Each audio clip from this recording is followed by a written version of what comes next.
We're ready to go. Okay. Hello, I'm Diana Shandy, and on behalf of anthropologist Anita Fabos at Clark University and myself, we'd like to welcome you to today's webinar, Using Video Narratives to End Violence on Conflict-Related Sexual Violence. This webinar is co-sponsored by the Working Group on Refugee and Forced Migration Narratives through a grant from the International Association for the Study of Forced Migration. It's also co-sponsored by Macalester College and Clark University. We'd like to extend a special thank you to Dr. Brad Belbus for providing technical support for this webinar. This is the first in a three-part series on refugee and forced migration narratives. Our presenters today are Darius King Kabafunzaki and Dieudonne Maganya. They will be assisted by Patrick Otim and Moses Alfred Nsubuga. All of these men are affiliated with the Media for Social Change program of the Refugee Law Project at Makerere University in Kampala, Uganda. Our presenters will be telling you more about the project and their role in that project, so I won't say more about that at this time. So we're really excited with this inaugural webinar, that we've had more than 110 people register for this webinar from all over the world. So it's just really exciting to see so much interest in this topic and such robust participation. Before we get started, I would like to share several housekeeping tips before we get going here. If you're having difficulties with connecting to this session, this can be caused by having multiple applications running. If this is the case, you can simply close those other applications. If for some reason you do lose connection, we will be recording today's session. You were sent a link to that site in your registration confirmation email, and we will be resending that link as well as information on the next two webinars in a follow-up email after the conclusion of today's session. If you're experiencing any other technical difficulties with this session, you can communicate with us by typing in the question pane at the side of your screen. The speakers today will speak for about 40 minutes, after which we'll turn to question and answer. You can ask your questions by typing them again into the sidebar on your screen.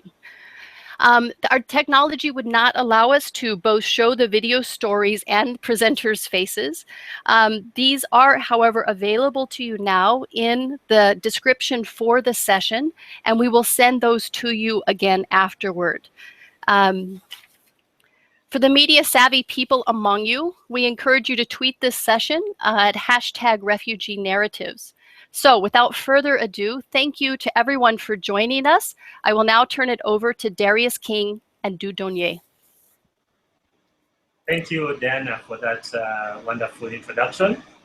My name is Moses Alfred Nsubuga, and I'll just give a brief on the organization, Refugee Law Project, before Dieudonne and King. Hello? Diana, are you still there? Still here. Hello. You're still there, okay. Before King and Darius and Maganya give a detailed presentation on the project. For those of you who do not know Refugee Law Project, we are an outreach project of the School of Law, Makerere University, in Kampala, Uganda.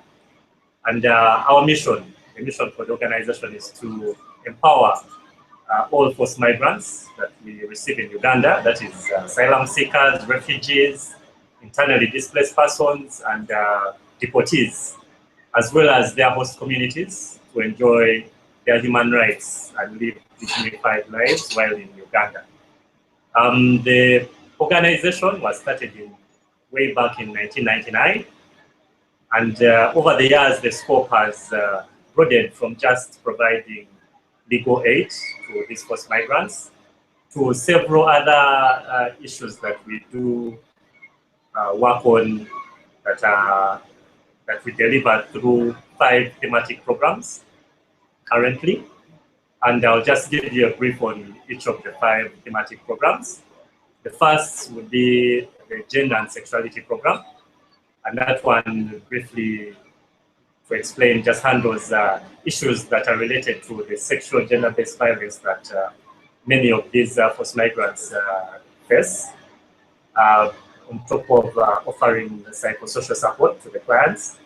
We also have the mental health and psychosocial well-being program that handles psychosocial issues that the forced migrants face, as well as, to a small extent, livelihood support through specific projects. We also have the Access to Justice program that handles legal issues mainly that these forced migrants experience, as well as handling their refugee status determination issues. The fourth program is the Conflict, Transitional Justice and Governance program, and just like the name stipulates, that handles issues to do with the conflicts that the country or the region has faced, issues to do with transitional justice after these conflicts, as well as governance issues generally in the country, the region, and continent, and globally. And lastly, I'll talk about the program which we are representing right now, the Media for Social Change program. This is a new program that has been created recently, not more than 5 months ago. And it was aimed at enabling RLP tap into the vast potential presented by various media platforms, especially the growing social media wave that is moving all over the world. And it's aimed at using these media platforms to advocate more on the issues that we work on as an organization. And through this, we aim at amplifying the work that RLP does, as well as the voices of our clients. And this we do through the use of available and various emerging ICT tools, video being one of them. And we are going to go into depth of how we've been using video. Maybe just a small background on how we started using video. RLP as an organization realized that using video as an advocacy tool is very, very important. Way back in 2009 is when we worked on, or we produced our very first documentary. Some may have watched it, but those who have not yet watched it, please look out for one that is called Gender Against Men. And since then, we've grown in the use of this tool, video. And currently we have 69 videos, and these are either fully fledged documentaries or short clips on the various issues that the project, the organization works on. So it's from that background that we're going to talk to you about this particular project that involves these 5 activist stories. And I think at this point, I won't talk much more about that specific project. I'll just hand it over to my colleagues, Dieudonne and Darius King, to continue with the presentation. So, Dieudonne. Thank you. King goes first. Hi, everyone. My name is Darius King Kabafunzaki, and I'll be the first presenter after Moses, and I'll be taking you through the background of the project. The project is derived from 5 individual activist stories, which we produced here at Refugee Law Project on male survivors of sexual violence. And the narratives are part of a research case study, which was done here in Kampala, Uganda, on the role of collective action by male survivors of sexual violence. And it was done to find out, to see how forming support groups and has helped them to overcome sexual and gender-based violence issues. The video narratives were done in collaboration with the Institute of Development Studies and the Refugee Law Project. And the research was on Men of Hope Refugee Association, which is a support group here at the Refugee Law Project. And the narratives were hinged to the fact that the issue of sexual violence against men has received very, very minimal attention globally. And so these videos were produced, these video narratives were produced to challenge that misconception, which is going on through the world, that men cannot be raped. And yet, when we look at the statistics, for instance, which we have here at the Refugee Law Project, which my colleague Dieudonne is going to take you through, we realize that the number of men who have been sexually abused is actually very alarming. So it is from that background that we decided to produce these videos and show the world that indeed the issue of men and boys being sexually abused is very, very big and needs as much attention as the issue of women is getting so far. So from our SGBV arena, we found out that focusing attention on only the women and girls issues and not working or paying attention to the men and boys issues is really futile, because it doesn't actually solve the problem. For instance, when the psychosocial needs of the women and of the girls are attended to, and their partners who, in actual sense, or who might be also victims of sexual violence during the conflict times, when the issues are not attended to, you find that the sexual violence which was inflicted on the man or the partner in the home is because that man has trauma and issues with his psychosocial life. You find that the sexual violence now becomes a vicious cycle. It is transferred to the wife and the family. And so it is from that background that we found it very, very important to capture these stories and create advocacy and awareness throughout the world. So my colleague Dieudonne will take on from here and give you a more elaborate presentation from the background of the video narrative. Thank you, Darius. Hello, everyone. My name is Maganya Dieudonne, and I am a video advocacy assistant under the Media for Social Change program at the Refugee Law Project, Makerere University. And as my two colleagues introduced, we do documentation of these issues among many other issues that the Refugee Law Project does. And maybe just to reiterate that, we are not gender experts. We have a fully-fledged program that is a gender and sexuality program that deals directly with gender-based violence issues. We do the documentation part of it. But now, from our systematic screening at the Refugee Law Project, because among the first things that we do when clients enter our gates, we do screen for SGBV among a number of other issues. But our statistics are quite not shocking, but quite alarming. That we found that 2 out of 3 women and 1 out of 3 men arriving in Uganda as a refugee from the DRC, especially from the eastern DRC, have had an experience of sexual violence in their lives of some sort.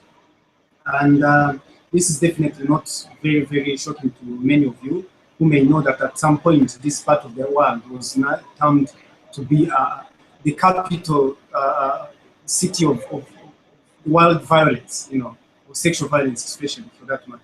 So therefore,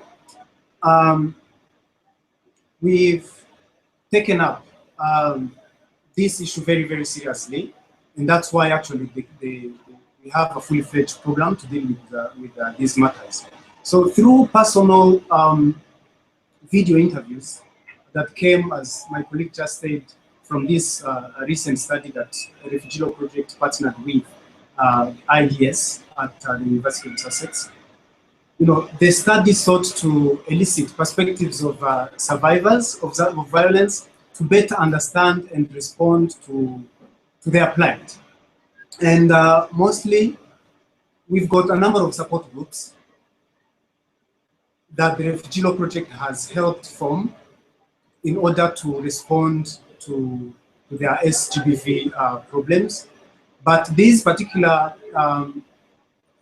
survivors that we interviewed are from one single support group, or now it's actually an association called Men of Hope Refugee Association in Uganda. And you know, they are talking about their life, their journeys from victimhood to becoming survivors and eventually activists, as they call themselves, and if you've watched their videos. And they have done this work, they are doing this work around Kampala and around Uganda, in refugee camps, in the urban areas, to bring to the attention of the communities about the dangers and the issues surrounding gender-based violence, but specifically on men. Because these, as you have noticed, all of them are men, and just like my colleague Moses mentioned, we are tackling men alongside women, but men especially because you cannot deal with gender-based violence on one side of the women and leaving out the men, and you think that you have sorted the problem. This one comes from our own experience. Now, why video? Why video? Why are we suggesting that video use can help to break the silence? With our work for about a number of years, how many years? Since 2009, we have realized that video has really done wonders in this kind of, in solving such kind of problems.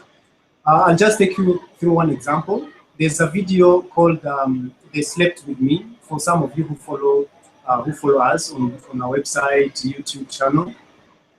This particular video was talking about, it documented experiences, sad experiences of sexual violence perpetrated, meted out against one gentleman from northern Uganda. And he talks about how security personnel raped him and all that sort of sorts of issues. And we documented this this problem. And the gentleman, who is now around his, above his, I mean, in his 60s now, and he shares his experience of rape. And from this, we took back after he gave us his consent to publicize and to share this video all over the world. But among the things that we do is to take back this work to the community. So we took back the video under what we call community screenings, and amazingly, people came out after watching his experience. You know, he's a colleague among them, he's a friend, he's a relative. Many of them came out to testify how they were also raped, how they went through the similar experiences. So men, just like women, came out, and it's from this and many other clips that we have documented that show that video can indeed help break the silence, because many people will identify with, and from very many reasons as well. You know, the graphical nature of the video makes it quite captivating as compared probably to text or reports, because you know, there's a way it adds some dimension, some visual dimension to the story being told. So it lets the viewer identify in a way with the character, with the person in the video. So just like probably the old adage goes that, you know, a picture speaks a thousand words. We believe that video, what you have watched and what you have heard, can stick easier in your brain. I'm not a scientist here to justify this, but our experience shows that, you know, it is easier for people to relate, to remember what they have watched than what they have read in reports.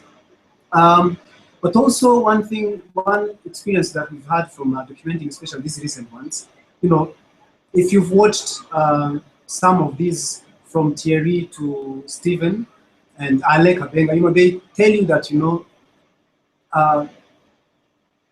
these videos, we believe that we are more empowered when we have many people out there watching us. And so it makes, it brings some kind of, some sort of empowerment to the activist or to the survivor, for that matter. And we also think that when clips are documented, for instance, this case of, with our association members, the Men of Hope Association, a number of them have been approached by media houses. Their stories have aired in local and in international media houses, Al Jazeera, NTV, BBC, and other media houses. And you find that the clips create a big awareness that they themselves as individuals would not just have done. So video seems to be creating a lot more awareness probably than the written text, than the classic methodology of writing reports, and we also think that it is creating a bigger impact, you know, having the victims themselves tell their own stories in their own words, rather than probably speaking through the, you know, third parties. We also, probably some of you, many of you will agree with me that you know, the video can be summarized. You know, it can summarize a very long story. Just a case in point, you know, recently we had, was it, you know, in 2011, we had an institute that gathered scholars, academicians, medical professionals, and legal professionals from around the world to talk about gender-based violence, especially male violence. And we were able to summarize these stories in just about 5 minutes, a 5-minute script. So video can compress a long story into a very small clip that can easily, now today with the current advancement of technology, that can be easily shared through gadgets, through social media platforms, and yet, you know, for a report to be read, you know, a big bulky report to be read, it will take you quite a long time to go through. So maybe my colleague can take up from there. Once again, my colleague, thanks for the presentation.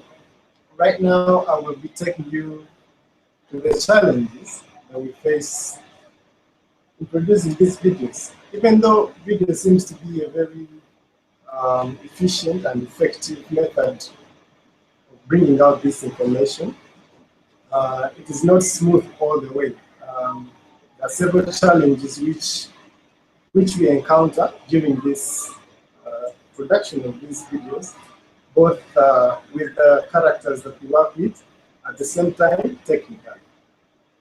For instance, the number one challenge that we face during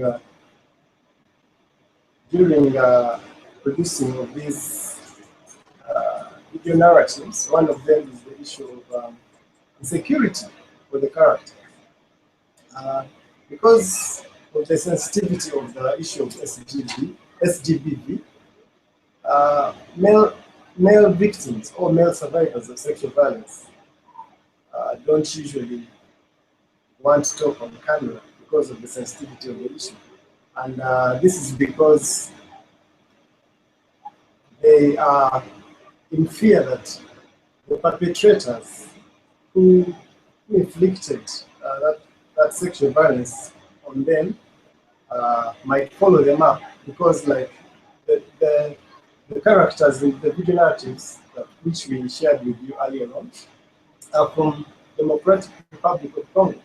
And so they fear that if the perpetrators watch these videos on the several social media platforms and websites, they would probably come after them again and even cause more harm. So there's fear of insecurity in that kind of perspective. At the same time, there is we live in a homophobic society, and male victims of sexual violence in many parts of the world are usually confused to be homosexuals. And in that regard, the ones who have faced that sexual violence are not free to come out. They fear that they might be branded as homosexual. And this is because of the several traditional and cultural beliefs in several parts of the world that men cannot be raped, and which is not true. Because like from the statistics which my colleague has talked about, you can see that the number of men who have been sexually abused is so alarming. And so you can see that there are many people out there who fear to come out because in their communities they will be branded homosexuals. And in some cultures, when a man has been raped, he's regarded as he's ridiculed, stigmatized, and branded all sorts of names. Usually they even throw them out of their communities. And so they don't want to come out because of that, of those kind of society and traditional beliefs from where they come from. There's also another challenge which we get when we are dealing with the male survivors, the victims. We get the challenge that there's high expectations. When they tell you their story, they expect, there's always that feeling that you owe them something in return. And so in some parts of the world, signing a document means that there's usually a feeling that there is a monetary or a monetary thing in return. And so when we do the signing of these consent forms, these characters or these members that we work with in producing our video narratives, always have that feeling that you might give them something after that. And yet our mandate doesn't go that far. It doesn't go as far as giving people money and all sorts of benefits. Also, technically now, if I take you on the technical side, using video is very good, and it's one of the best methodologies to pass out information. But you find that the equipment which is used in producing this kind of video work is so costly. And so even the cost of production, you need a lot of facilities, logistical facilities to dealing with this whole video production. And so sometimes the work is, I can use the word frustrating in that regard, because not everyone can afford video equipment. So some stories are left untold because of the cost of production and also the cost of the equipment which is used in producing these video narratives. There's also an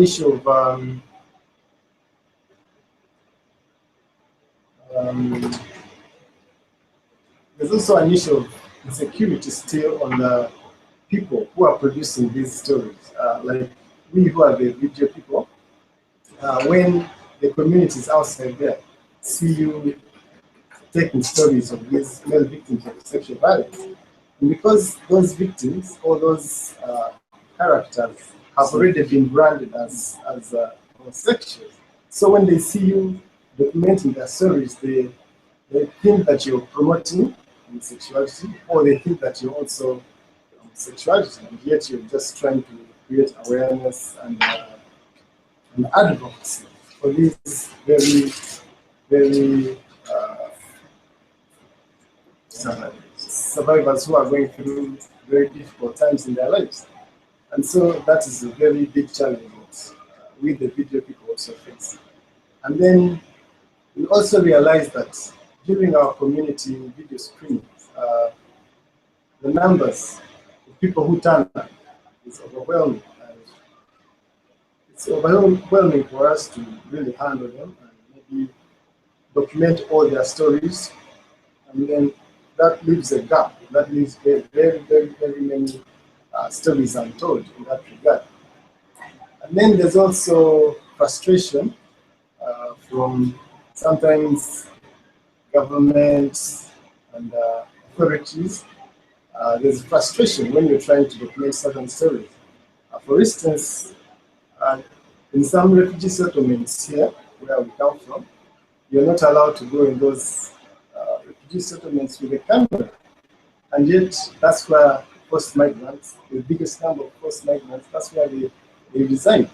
And so you find you cannot document stories of these people because you're not allowed to go into the settlements with the camera. And so it's a very, very big challenge, and we hope something can be done to find a solution for those challenges that we have presented to you. I think that's it for the challenges. Maybe if my colleague here and my other colleagues here have something to add to what I presented, I will.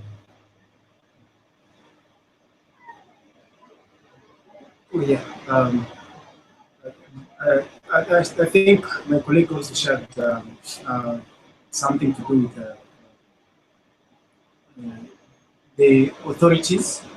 The authorities, people in authorities, in most cases, statistics have shown that the security people are on the lead to perpetrate this sort of violence. So it becomes a bit of a challenge for them exactly to allow you to document, to see you documenting, because eventually things, probably the fears are that things might turn against them. So it becomes a big challenge, and therefore, one, we cannot sometimes, it is quite hard to screen videos in such communities where the authorities feel, such issues should not come to light. And this exactly means, as my colleagues just shared, that some stories will go undocumented. Just to take you a little bit back to these particular videos. One of the things that probably I personally learned is that you see the will. You see the will to fight on, despite their terrible, terrible journey, and which sometimes also are quite hard to even document as individuals. You get to hear some of these stories often. Trust me, it's sometimes not very pleasant to the ear, because you hear of all sorts of types of sexual violence. But one amazing thing is that spirit to fight on. Just to quote some of them, I'm sure some of you have watched, have heard this, that we are fighting a good fight because we are fighting injustice. Indeed, this is injustice, just to agree with them. And again, someone says, one of my concerns is to see that the international community vote for a law that protects men who have suffered conflict-related violence. So, just there are many interesting quotes from them, but the spirit is quite amazing. It's quite amazing, and we want to hope that we can be able to document as many testimonies, as many stories like this as possible, and share with them, share with the world, and probably we can have a freer and sexual violence-free society. That's so positive. There's also another thing, especially on the group's influence that we've, if you've had time to watch. there was a question about the group and the importance of the group, that they come so clearly to say, you know, the group has been so helpful. It has been so helpful because it has been so hard, given all the homophobia, given all the sorts of labeling, given all sorts of discrimination. Through a group, because a group is some kind of an institution, some kind of an association, you know, they speak as some kind of an institution. So that voice that goes out there into the community to sensitize to the local people, authorities, to the police, to medical practitioners, has been so amazing. And it's something that many of them will not have gathered. Some strength that they would not have gathered as individuals to go and face their communities. So this is how powerful we think that, you know, documenting these stories on video is very, very, very important. So probably we shall be giving our concluding remarks, and my colleague is going to take you through. Thank you, Dieudonne, for the very elaborate and straight to the point presentation.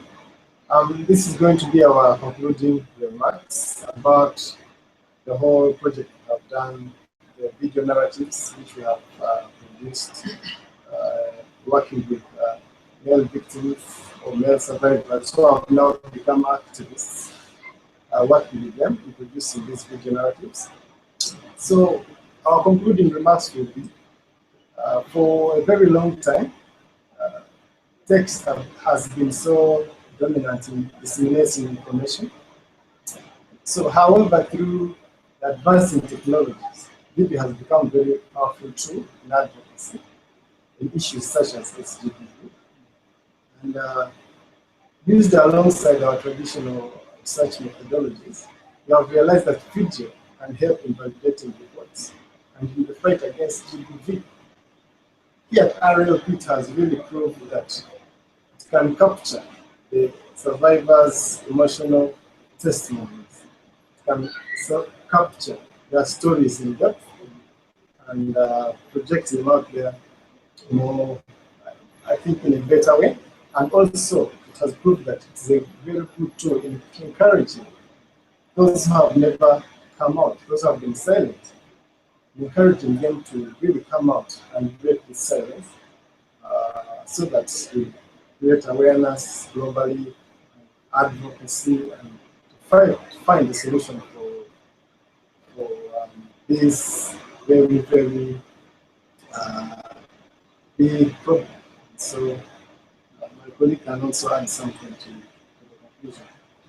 Well, just to say that, you know, whereas silence has been the biggest hindrance to fighting against sexual and gender-based violence, you know, we've realized that, I mean, at least from our experience, you know, video as a methodology on these issues and others has demonstrated that it can contribute so greatly to breaking the silence among the victims of gender-based violence and lead to many people speaking out, coming out about their experiences, and this usually following what they have watched and following you know, the experiences by other people, even just from their corners, their phones, their laptops, and tabs.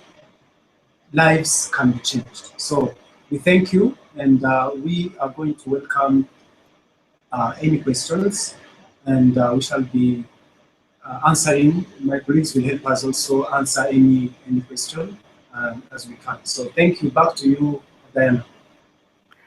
Thank you to all of you. This is fascinating material, and I think the production values, at least on our side, we've been able to hear you very well. So this is good. You're already generating some really good questions. So I'll go ahead and just start with the first. Who are the targets of the videos? Are they perpetrators, lawmakers? What efforts have been made to evaluate the penetration or reach of these videos?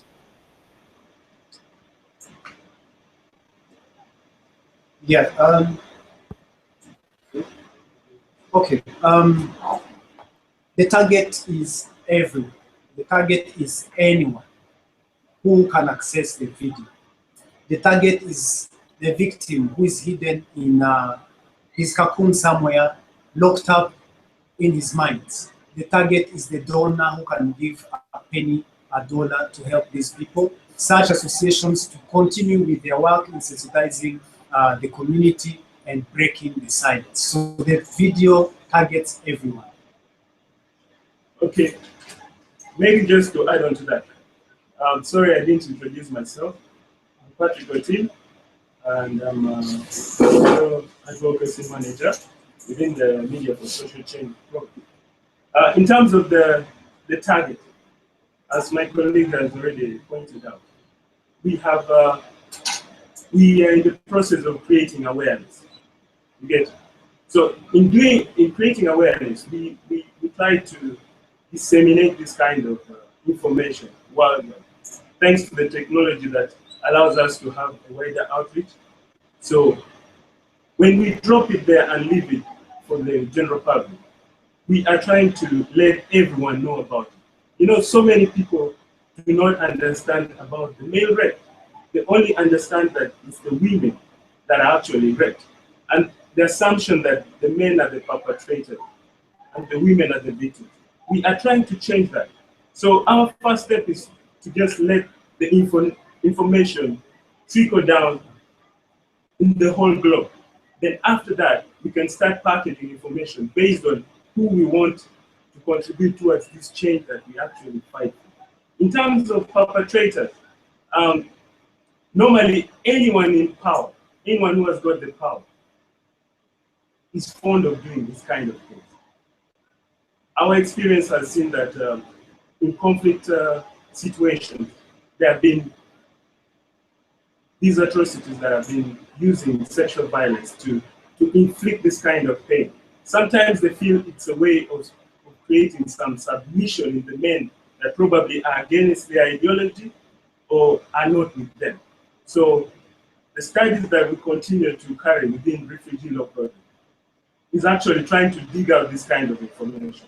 So I think those in power have always come out very strongly, because then they're able to manipulate the rules and the laws that are in place, because they hold the equipment, or they hold guns, or all that kind of thing.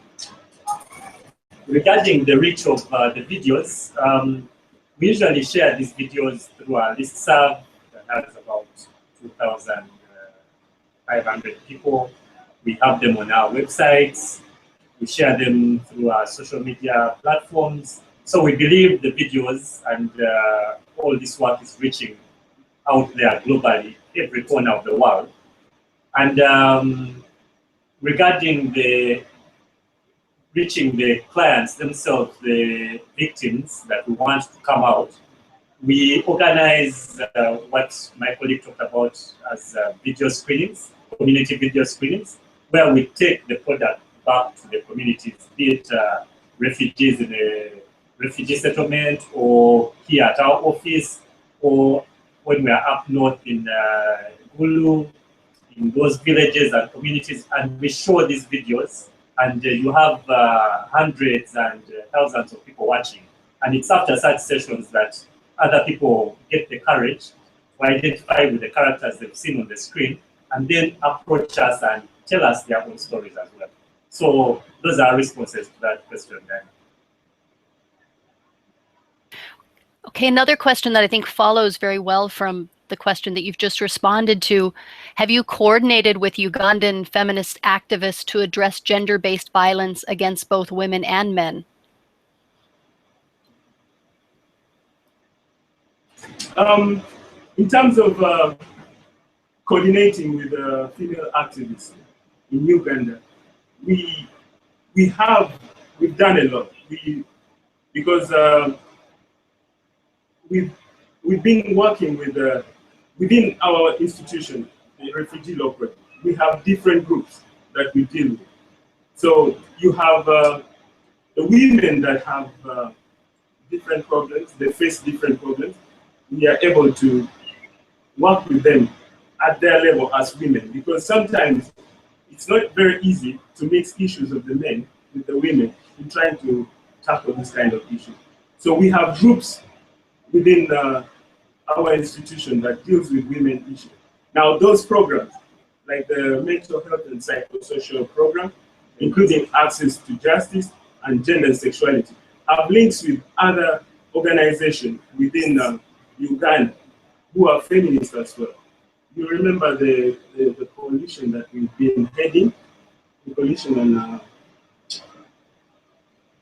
on rights, yes, constitutional law, human rights and constitutional law. We embraced so many other institutions to try and push this agenda forward. So we've been trying to liaise with all the other different organizations in Uganda.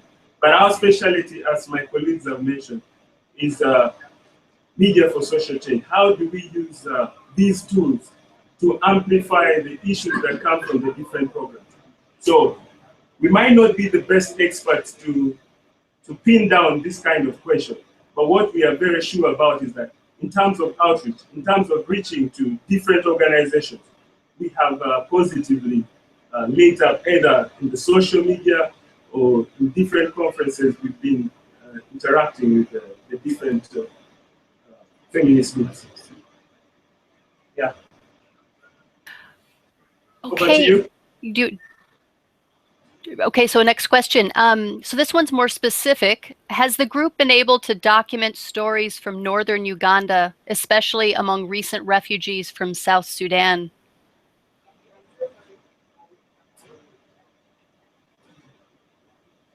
You mean the group, or you mean Refugee Law Project? As the Refugee Law Project, is the work that you're doing, are you recording stories from refugees recently fleeing South Sudan? Yes, we've traveled there twice, in the western part of Uganda, West Nile part of Uganda, because that is where the majority of refugees coming from South Sudan are holed up. So we've traveled there, and what we've actually been doing is purely research. I personally traveled there, but you know, there's this back and forth situation going on in Sudan where you think tomorrow they're all going to be going back to Sudan, and another time the war has again erupted. So we've been trying to fish out what are the major issues within those settlements. And we have documented, but like my colleague has said, it has not been so easy for Refugee Law Project to go with the video camera right down there and try to document issues in the settlement. You will be aware that we were closed down for nearly 1 year just because they misunderstood the kind of work that we do.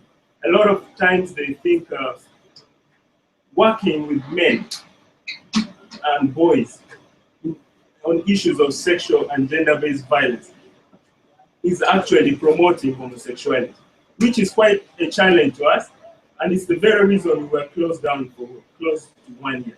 But we are slowly trying to get back and negotiate how we can work with them. One of the ways we are thinking of is trying to empower these groups and those that are embedded down in the settlements, to train them in video skills. So when we are able to train them and they get the skills, we hope to give them camera, because then they would be documenting their own story. It's more participatory video. It is after that that we hope to collect the footage, not only to use them positively, but also to archive it on their behalf. I am sure down there they might not have the facilities and the resources to store such information that goes on in the settlement. But as for us to get into the settlement, we still have been having a challenge. And I think the last time these two gentlemen went down there, they were denied access to the western part of the settlement. So right in the West Nile, which is the border of Sudan, we've gone twice to carry out research, and we've been trying to use it as an opportunity to create that relationship with government officials who are headed by the Office of the Prime Minister, and also to have a discussion with the custodians of refugees so that they could allow us in there. Yes, over to you then. So you've described some of the practical and social challenges you and your video testimony givers have faced in recording and sharing these videos. But what about the ethical challenges? In terms of the ethical challenges, I must say, like King has already mentioned, a number of times we are meant to use consent forms, just so that we know that the person understands what we are going to do and is agreeable with it. So we normally carry the consent form. But a number of times we use the written consent. The community down there misunderstood it to be a kind of exchange for monetary terms. The mere fact they know they have to sign somewhere, they think the return will be money. So that has been very challenging. But one way we've tried to counter that is to first build that relationship. We've tried to build a relationship with these communities. And so before we have any recording, we make sure we have on video consent, because then it is kind of a flow. You get it? We try to avoid that mentality, which is built in so many people down in our country, that we are not actually here to exchange your information for money. So in a way, when we start a conversation after they've given us permission to film, we have a formal communication. And after that, we are able to let them give us their consent on camera.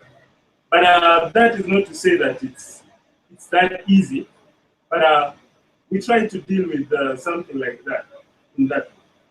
But also, as you may have watched, one of the activists among the five, his face is blurred.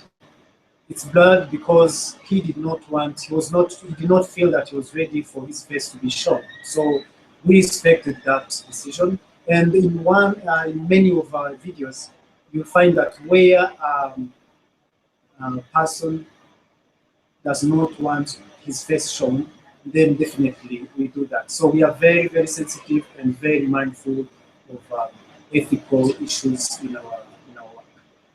So for us, consent is very important. We wouldn't do recording and put it out before we talked with this individual or these individuals and got explicit consent that whatever we recorded can go out. So we actually have a review process where these people come, sit down with us as we are producing the videos, and they tell us which parts they are not comfortable with and what they want to be changed. And we believe by the end of that process, the product has gone through all the ethical checks that there are regarding video use as a tool in advocacy. Yes, Diana? Where's the international one? Okay, so it looks like we have time for just one final question before I then bring things to a close.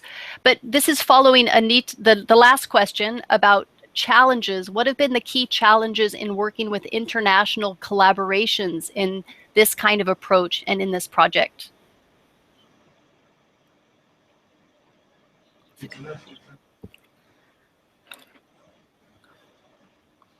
want to come again, please, Diana, on that question?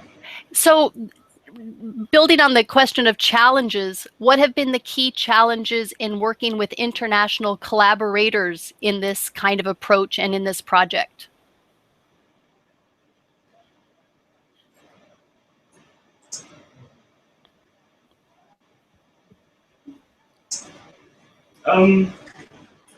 In terms of international challenge, I think working with international partners. First of all, specifically with the issue of male survivors. The issue is not known worldwide. they're very accountable organizations actually dealing with the main rate. You get it? So it is not so easy to partner with such collaborators, and if at all they're there, it's not as well very easy to find. So I think what is first important for us is to map out. I think we are in the process of trying to map out how many of such organizations are dealing with issues such as the ones that we are doing, that is the male survivors. So after doing this mapping out, I think it should be an easy thing to go forward for, especially if we start having the same kind of thinking as the collaborators we tend to work. Maybe also I would also add, like the colleagues mentioned earlier, using this tool as an advocacy means involves a lot of investment regarding technology and regarding time and all that. And many times when we present such requests to possible funders, sometimes because of the expense of this equipment, some of this funding is not granted because some of them do not understand why we need a certain type of camera, a certain type of computer to deliver quality work. So there is also that gap in getting, especially potential funders on the board, getting equipment to allow us move forward with this kind of work. Maybe just to add on the last time, you know, we're dealing with such issues, it requires a lot of time in terms of walking the victims up to a point when they can speak. So that process is quite long, and normally the collaborators, the potential collaborators that we could be tapping from in supporting this kind of initiative, normally require immediate kind of impact. So, like for example, you find I know a donor would require a project that will take 1 year or 2 years, and yet building the confidence in these victims, in these survivors, in these activists takes probably a period of 4, 5, 6 years, because you're not going to bump into a survivor and say, we need your story because this is going to happen and this is going to happen. No, the thing is, we need to create that relationship. I will tell you, every victim, every survivor that we work with, they become part of our family. And that is very time consuming. And our collaborators will not understand that. They will not. They will say, okay, we've got this budget. I think you can produce this project within 6, 7 months. It's not that easy. The fact that we can access them, it took us a period of 5, 6 years. The media for social change has just developed. Initially, we were 2 different units, one of which was video unit, and the other one was the IT department. It is because of this long relationship and work that we've learned from working with our clients, that we thought, okay, why don't we now? Because it is at the tail end of the chain, which is activism. Why don't we see how we can tap and change the lives of these clients that we work with? So the process takes quite long, and now collaborators might find it hard to understand that because they are result-oriented. They are about statistics. But with us, what we want is how do we change the life of that person, the last person down in the grassroots? So that is where we find we are different and we differ in probably our thinking and our ideologies. Yeah, maybe I can also add on that, contribute to that question. The issue of male rape or working with victims of sexual violence, as we mentioned earlier, has very, very little attention. So several potential partners, because of the minimal attention or because of people not knowing about the problem, you find that the number of people who, or the number of organizations who would in actual sense would collaborate with you are very few. And so you find that many organizations prefer working with women, and yet the issue of men is also as important and as urgent as the issue of women and girls. And so, and because of also the sensitivity of the issue of male rape and working with male rape being associated with homosexuality, there are several organizations which would not want to associate with you because you're working with people who are confused to be homosexuals. So I think that's my contribution to that question. Thank you to all. That hour went very quickly. So at this point, I would like to go ahead and make some just concluding remarks and wrap up. So on behalf of Anita Fabos, the Refugee and Forced Migration Working Group, and myself, thank you very much to Dieudonne, Moses, Darius King, and Patrick for sharing your work. Everyone out there can contact the presenters by email at info@refugeelawproject.org. Thank you to the rest of you out there for tuning into this webinar. Anita Fabos and I look forward to following up by email. We'll repeat the contact information for the presenters. And we also encourage you to watch the video stories that accompany this project to engage further with the work. So we will, of course, send you the link to the recordings of the video stories, as well as a recording of this webinar. We'll also be sending you information on upcoming webinars that are part of this series on refugee and forced migration narratives. The next 2 sessions will be on November 3rd and November 6th. So again, thank you very much to everyone for making this such a successful event, and see you next time. Thank you, Diana. Thank you, Diana. Thank you, everyone.